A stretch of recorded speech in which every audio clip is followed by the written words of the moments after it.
आदरणीय अध्यक्ष महोदय एवं मूल निवासी, आज का विषय क्रीमी लेयर। क्रीमी लेयर, मैंने संविधान का अध्ययन किया रिटायरमेंट के बाद। जब मैं 73 में मैट्रिक की परीक्षा मैंने दे दी थी, तो मेरे हेडमास्टर थे भूमिहार, वो राजपूत मास्टर के यहाँ रहते थे। तो मैं घूमते घूमते गया, मैं कहा कि ये अम्बेडकर का खोली मास्टर साहब, ये अम्बेडकर कौन थे? सुने थे कॉन्स्टिट्यूशन का तो लिखे तो अम्बेडकर वो तो हरिजन का नेता था, काहे के लिए वो फिर मैं उसको हरिजन का नेता था, हरिजन का नेता था तो इतना चर्चित क्यों है? चर्चित वो किन्हों को चले देते रहे, वो नेहरू को चला ही नहीं देवे, काहे मारपीट तो ना बताने पढ़ा लिखा रहे कोई चला ही नहीं देवे। मैं अम्बेडकर को खोजता रहा, लेकिन अम्बेडकर इंजीनियरिंग पढ़ने तक अम्बेडकर दिखाई नहीं दिया। नौकरी किया 30-32 साल, उसमें अम्बेडकर कहीं दिखाई नहीं दिए, किताब नहीं मिला। पूरे नॉर्थ इंडिया से अम्बेडकर को आउट कर दिया गया बुक सेलर के दुकानों से। जब रिटायर हुआ तो 17 में मैं बामन मेश्राम साहब अधिवेशन रखे थे अमृतसर में, वहां मैं हस्बैंड वाइफ दोनों गया। वहां उनका 5 दिन का अधिवेशन अटेंड किया। मैं तो समझ गया मैं कहाँ खूब मंडूक पड़ा हुआ था, हमको तो नौकरी छोड़ के यही करना था पहले से। पुनर्जन्म हो गया सरकार, मेरा पुनर्जन्म हो गया। और उस दिन से मैं मुखर रूप से सोशल मीडिया पर लिखना शुरू किया हूँ कि दत्ता साहब से उसी समय से भेंट हुई है सोशल मीडिया पर। और तब से मैं जहाँ जहाँ अधिवेशन होता है कुछ न कुछ चंदा, खास करके जब यही याद दिलाते हैं तो मैं जरूर चंदा दे देता हूँ। क्योंकि रिटायरमेंट के बाद जो पैसा हमें मिलता है उसमें इतना नहीं कि 2-4 हज़ार रुपया मैं समाज में खर्च नहीं कर सकूं। जो नौकरी में है वो 5,000 रुपया समाज में नहीं खर्च कर सके। साल में खर्च करना है 10,000-20,000 रुपया तो नहीं कर सके नौकरी वाला, ऐसा नहीं है। लेकिन हमारे उधर बड़ा मोटिवेशन नहीं, तो उनको आउट करने के लिए 52 में बाद में अध्ययन किया कि उनके पीए को ही खड़ा करके नेहरू ने उनको हरवा दिया। और उस समय 20,000 रुपया था, सीलिंग था खर्च करने के लिए इलेक्शन में। उसने 30,000 रुपया भेजा। उनके पीए भी अम्बेडकर के कुछ गुण तो उसके होंगे उनके पास भी। तो ईमानदार आदमी फोन किया कि 20,000 है लिमिट, अब 30,000 काहे भेज दिए, 10,000 तो गलत हो गया ये। नेहरू ने कहा अरे बेवकूफ हो तुम, किससे लड़ रहे हो पता है कि पैसा काम आएगा, तुम अब क्या सिखाया होगा तो हम सोच सकते हैं। तो क्रीमी लेयर को जानबूझ करके, अगर अम्बेडकर नहीं होते तो हम आप यहाँ बैठे नहीं होते। तो क्रीमी लेयर जानबूझ करके वैसे लोगों को आउट करने की साजिश है जिनके मुंह में दांत जम गए हैं। हम इंजीनियर हैं, किसी तरह से अपने बच्चे को कोचिंग करा सकते हैं पटना में, दिल्ली में। तो हमारा बेटा चला गया क्रीमी लेयर में अंदर, और हमारे गांव का बच्चा जो भैंस चलाता है, बकरी चलाता है, सुअर चलाता है, घोंगा बनता है, उसको कहाँ पटना में आने की फुर्सत है? दिल्ली का। और दिल्ली कहाँ से हो जाएगा, वो सोच ही नहीं सकता है। आज क्रीमी लेयर लगा करके एक इंजीनियर बनाने में 20 लाख रुपया लग रहा है। 20 लाख रुपया देने के लिए गांव में कितने कुछ सकती है। और माने ना माने कोई, आज भी प्रतिभा गांव में निवास करती है, शहरों में निवास नहीं करती। शहर के बच्चे सियार का नाम सुन के घर में घुस डुबकी मार देता, तो हुआर है, सियार है घर में।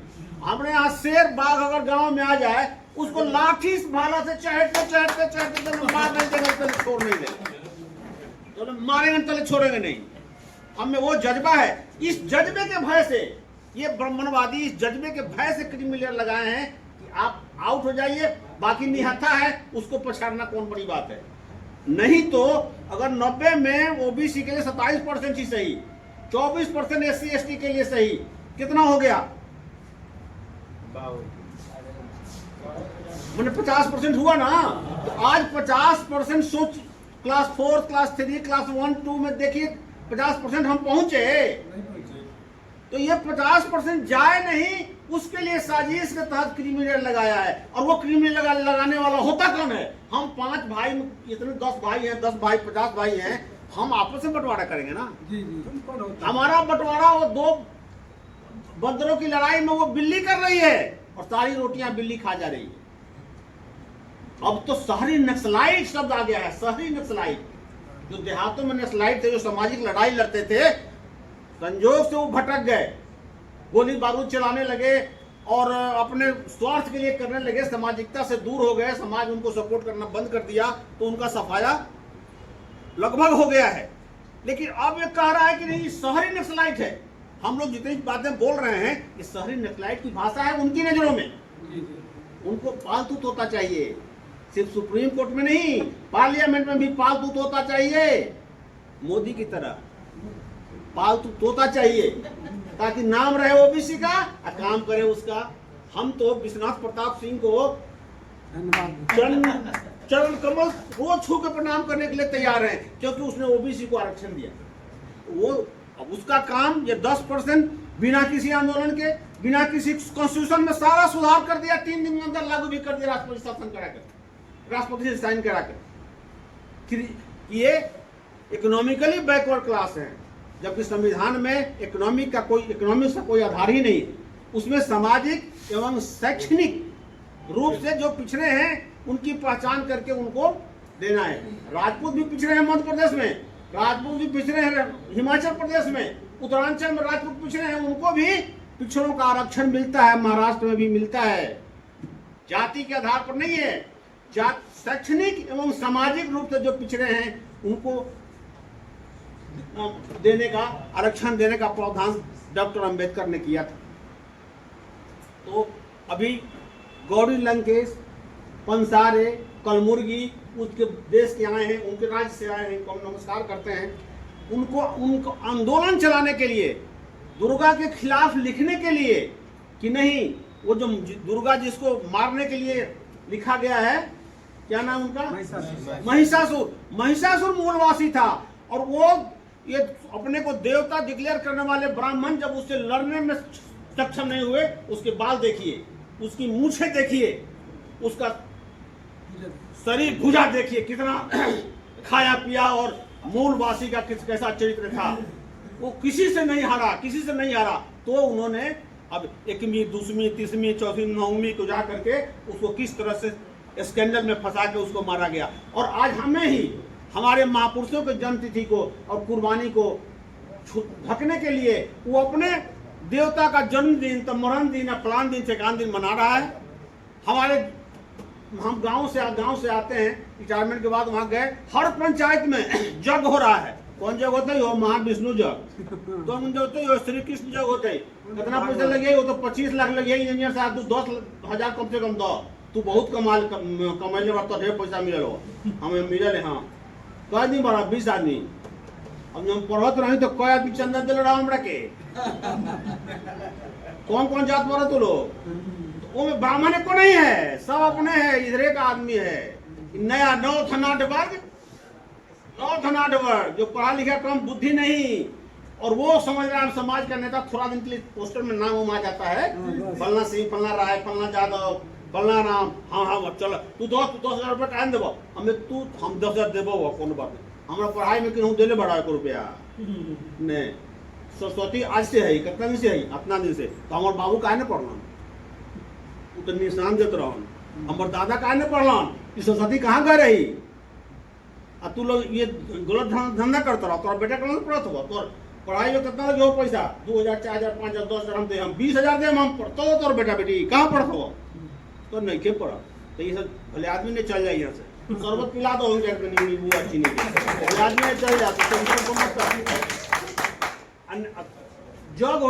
जग होता इंजीनियर साहब 5,000 में, ठीक हम 10,000 दें, लेकिन हमरा के बोले के टाइम देबो आधा घंटा। तो का बोला, हम रांची में हैं, तो समय ज्यादा बढ़ा ले, 2-3 मिनट लेंगे। और रांची में गायत्री महाजग होता ही पत्रिका दे रहा था शांति कुंज हरिद्वार का एगो भूमिहार।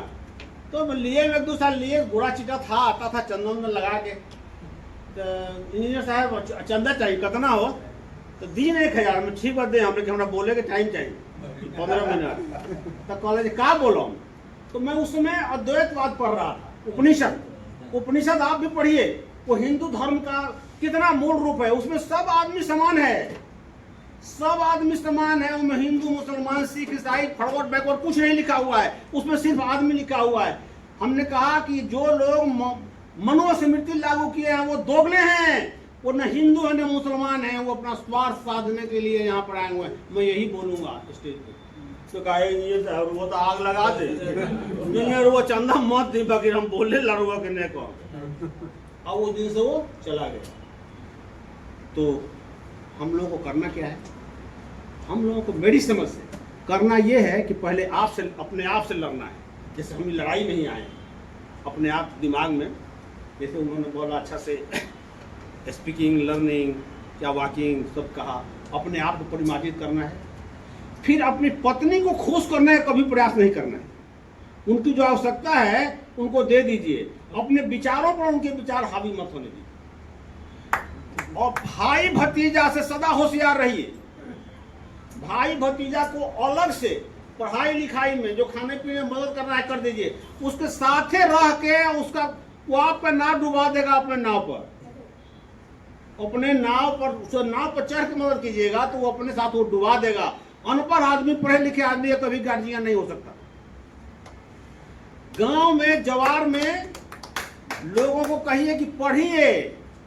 आई ब्राह्मण सब, ये जो ब्राह्मणिज्म फैला के रखा है, आप भी ईमानदारी से सोचिए। क्लास 1 से लेके हम इंजीनियरिंग तक और एमफिल कंप्यूटर साइंस में हम दिल्ली जेएनयू में पढ़े हैं, वहां तक कोई ब्राह्मण अगर टॉपर हुआ हो तो बता दीजिए। MIT में इंजीनियरिंग में 180 आदमी का बैच था, हमारा बैच का वो व्हाट्सएप ग्रुप है, मैंने एक दिन लिख दिया उस पर, ब्राह्मण सब बोल रहा था। हम ये कौन ब्राह्मण टॉपर था इलेक्ट्रिकल एंड मैकेनिकल और सिविल में, कौन टॉपर था? किसी बैच में कोई टॉपर था? 1 to 3 में कोई था? तो कहा नहीं, हम कोच का ब्राह्मण, झूठा बेहुदा आदमी तुम लोग हो। अभी भी समाज में गलत फलत फैलाने, ब्राह्मण से क्या हो गया? तुम ब्राह्मण यही हो। जापान में कहाँ है ब्राह्मण? अमेरिका में कहाँ है ब्राह्मण? तुम्हारा बाप दादा पढ़ा लिखा दिया, तुमको अमेरिका भेजता है तो तुम बड़ा गौरवान्वित महसूस करते हो, और अमेरिकी संस्कृति को हिंदुस्तान में क्यों नहीं लागू करते? वहाँ बराबर है। हम बड़े स्कूटी में गए थे अमेरिका, आपका बेटा वहाँ है, मुझे कहा है अमेरिका में सर क्या? तो अमेरिका में स्वीपर अथवा नू अपन ड्रेस वेस पहन के टाई बांध के यहाँ आपके घर में बाथरूम साफ करेगा तो अपना सूट रख देगा आपके एक रूम में, और स्वीपिंग का सूट पहन के साफ करेगा बाथरूम को, लेट्रिन को, और फिर आप ही के साबुन सोडा से नहाया हुआ बढ़िया से, और फिर अपना कोट टाई पहन के और आपके साथ सोफा पर बैठेगा और आपके साथ कॉफी पिएगा। अगर आप पिलाइएगा बैठाइएगा तो आपके यहाँ काम करेगा, नहीं तो आपको दुलत्ती मार के वहां से चल देगा। वो है अमेरिका। तो जो अमेरिका में गया है, जो आदमी ज्यादातर फॉरवर्ड आदमी गया है, तो वो यहाँ आके हिंदुस्तान में अमेरिकन संस्कृति लागू करना चाहिए कि नहीं करना चाहिए? लेकिन वो यहाँ आता है तो उसका बाप दादा का पोता पोती सब कहता है कि ना ये कर दे तो बची का, हमने का पास बा का, हमने कहते ये जाल फैला के आ सब के बेवकूफ बनाओ तनी सो। शहर में छोटा एक मंदिर बना देगा और 2-3 गो ब्राह्मण का परिवार उसे पलता पोसता है, बढ़ता IAS PCS बनता है। तो मैं यही कह के आप लोगों को मैं अपनी वाणी को विराम देता हूँ।